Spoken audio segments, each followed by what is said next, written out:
lecture part of Module 2 of the DUST Academy. Today I'm going to present to you the stakeholder engagement and participation in policy-making processes. Every sustainability transition is automatically a social transition. Policies don't transform regions, but people do. So place-based sustainability transitions require multi-level coordination among the European Union authorities, national and local actors. But how do we actually know who is involved and to what extent in shaping these policies and also in their implementation? So that's exactly what the STEP Index was designed to answer. Why do we actually measure participation? There are several reasons for doing that. First, this is regulation. So the EU and national frameworks increasingly require participatory practices. It is also written in the Just Transition plans, but also in the Just Transition regulation. But then also the compliance alone doesn't guarantee quality participation. So we need actually to measure the stakeholder participation in order to ensure that the transition measures fit to local realities. So the participation improves the legitimacy and also the success of the implementation. The local actors, they come into this process with their knowledge and also mindsets, and therefore it is so important to engage them early. Then, in case we meaningfully engage them in the process, we ensure also systemic engagement, which fosters trust in institutions, it fosters trust in the process, and it also increases awareness of the transition benefits. Without trust, resistance grows, and this also undermines the just transition process. So today, we actually aim at several outcomes of this lecture. By the end of the lecture, you will understand how do we measure inclusiveness in the transition, how different groups are represented and also heard, how the STEP Index allows comparison between regions and helps share good practices. And of course, why and how do we develop practical tools as the STEP Index to evaluate, monitor, and improve participatory processes. Developed under the DUST project, the STEP Index, or the Stakeholder Engagement and Participation Index, is an evidence-based tool. It translates abstract participation principles into measurable indicators. It provides practical support to different stakeholder groups like policymakers, researchers, or civil society actors, aiming to strengthen citizens' involvement in regional just transition policies. The STEP Index turns the quality of participation into something we can observe, score, improve, and actually also compare from region to region or from country to country. Initially, CSD conducted work aimed at developing an assessment framework for the analysis of stakeholder participation in the development of the just transition plans within Central and Eastern European countries. This prior work identified 4 key dimensions of stakeholder participation. The first one was the objective of the engagement process. So actually, why stakeholders do participate in the development of the JTF plans. Then the second was the identification of stakeholder groups. Do we actually miss someone? The third was the engagement methods used during the planning phase. And the fourth dimension was the implementation stages of local just transition policy development. Initially, CSD formulated 6 indicators.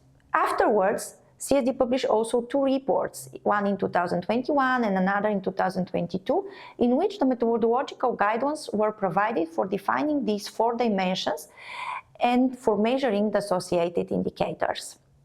Later on, the assessment framework was also piloted in Bulgaria and also other countries in the CE region. Within the scope of the DUST project, our understanding of this subject matter has been significantly enhanced. Through examination of relevant literature in the realm of citizens' participation in public policy development, we enhanced our understanding and we also developed further indicators. We used also the activities in this project to demonstrate the STEP Index, to turn it into something which is very practical and could be used by everyone. It is easy to be applied as it is a downloadable Excel file with predefined formulas and macros which allow you to automatically see the results once you go through the checklist and choose your answers from the drop-down menu. Why and for whom is the STEP index valuable? First, it provides a systematic evaluation of how well citizens and stakeholders are included in the transition process. It also offers valuable support to members of the working groups of the Just Transition platform or regional authorities, as well as local planners. It also encourages reflexivity, so it helps institutions see blind spots in their participatory process. It could be also used by monitoring bodies. So the main users of these tools are regional and local policymakers, civil society organizations and energy communities, research and evaluation teams, and also EU coordination bodies and JTP working groups. Let me show you how does it work. Once you download the STEP index Excel file from the DUS project website, you will see an evaluation form which also allows you to note all kinds of reporting information or information which will enable you to track record. For instance, you start by filling in the country and the region for which you actually apply the information, and also the period which is under observation. We start here with the first dimension, which is about the setup of the process of stakeholder participation.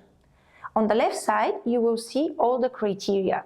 So as I mentioned, the criteria are based on good practices, or actually, which are these criteria which define our process as high quality and inclusive enough. So the first criteria here is the objective of the participatory process. So it was clearly communicated for the public. We measure this through an indicator which is defined as transparency of the participation process objective. And we ask a question to the participant: do the authorities responsible for the policy planning or implementation clearly outline the objectives of the public participation? Here you have predefined answers, and they actually illustrate a scala. So you just note the value on the right side, and in case you use some kind of document in order to define your value, you can here write under evaluation method evidence, the report that you used, or maybe you can just base the value on the answers provided by particular participants in this survey. The next criteria is the purpose of the participatory process, which goes beyond a simple compliance check of regulatory requirements. So our indicator here is multidimensionality of participation process objective. And the question that you are supposed to ask is, what is the anticipated purpose of the participatory processes? In some countries, as already mentioned, this is just compliance with formal requirements. But in others, we also see that authorities include different kinds of stakeholders because they would like to assess their expectations or perceptions and also address level of vulnerability. Some authorities, they also want to understand and to acquire local knowledge. Some apply this approach in order to increase the effectiveness or to ensure legitimacy of the policy. Here you also have predefined answers, and just checking the answers, multiple selection is possible for this question, is enough to go to the next indicator, which is resource efficiency of the participatory process. Here we actually predefined several questions in advance. The first one is about the process being given the necessary human resource.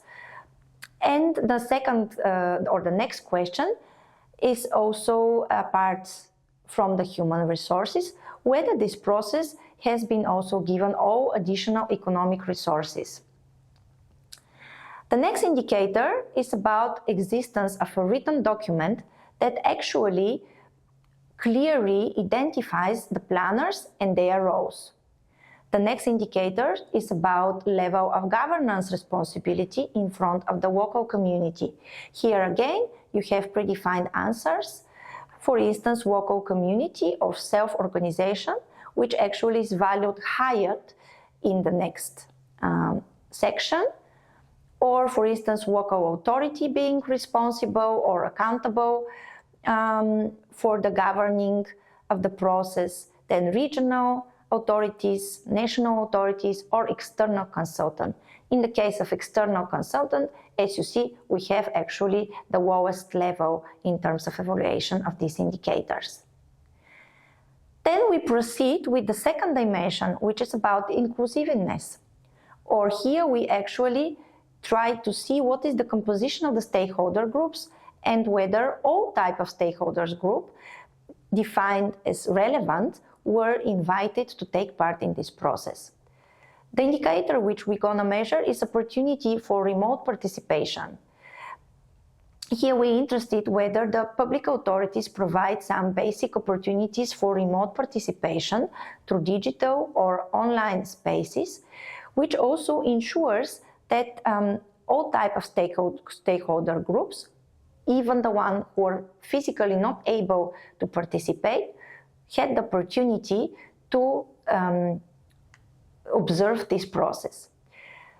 The next question is related to what extent do public authorities address or remove obstacles apart from physical access that hinder meaningful public participation in the participatory process or mechanism. Here, of course, we have other type of predefined answers which actually lead to different level of evaluation from low to high. As the next indicator, we included the existence of the definition for vulnerable groups in the supporting documents. So were actually vulnerable groups explicitly defined in the process. Then as the next indicator, we would like to see which type of vulnerable or marginalized or underrepresented groups actually participated. And here you have, of course, a checklist. This checklist is based on literature review and other technical documents, which usually define a spectrum of vulnerable groups. The evaluation of these indicators is based actually on the number of different stakeholder groups. So this means if we have many or more stakeholders group checked here, this means that this will give us a higher value in the evaluation. As the next, we're interested in special communication channels to allow participation. And an indicator is also defined in terms of the representation of different type of economic sectors or different type of economic actors. Particularly here we are interested in incumbent and alternative economic sectors. As you know, it is important, especially for regions in transition, to not only base their policies on the existing economic sectors, but look for alternatives. Therefore, the participation of alternative economic sectors in the process will provide different alternatives for the transition. Representation of different professional categories and stakeholder groups is also important, as well as, for instance, the inclusion of citizens of different age in the decision-making process. Now we come actually to the next dimension, which is engagement methods. This dimension is separated into different phases. So we first evaluate the engagement methods in the planning phase, and then second, we evaluate the engagement methods in the implementation phase. Here you see a matrix with different predefined methods of engagement, as well as strategies or how actually these methods were implemented. And this is giving us a depth of the stakeholder engagement. It is very easy to fill in here this matrix, as you can just go through the different options and select from drop-down menu. And the last dimension is the consequences of participation. Here we defined additional 4 questions which cover the influence and also the monitoring indicators. Question 18, for instance, is focused on the document with results, whether such documents of results of the process were published. We are asking also questions related to the action into which these results were translated. And we are also interested here in the monitoring body, which is responsible for citizen participation being established for follow-up. Once you are done with the evaluation form, you can directly go to the results, which are illustrated in the next working sheet of the Excel file, and you can see what you actually achieved. So you can see in the table format all the dimensions which I previously listed, starting from what, who, how, and also the consequences of the participation. For each of the dimensions, you achieve particular index value. And then on the right side, you can see also the maximum value which could be achievable for this particular dimension. Of course, the tool directly calculates also the percentage of your performance. In order to better compare different results across time or across regions, we develop also this graphical illustration, which looks like a spider nest. But the spider nest can also provide you an easy way for comparison. To be able to better interpret the results, read the menu which we developed. Look into the reading materials which we added to this module, where you can also find all relevant documents. As you can see, the step index is more than a checklist.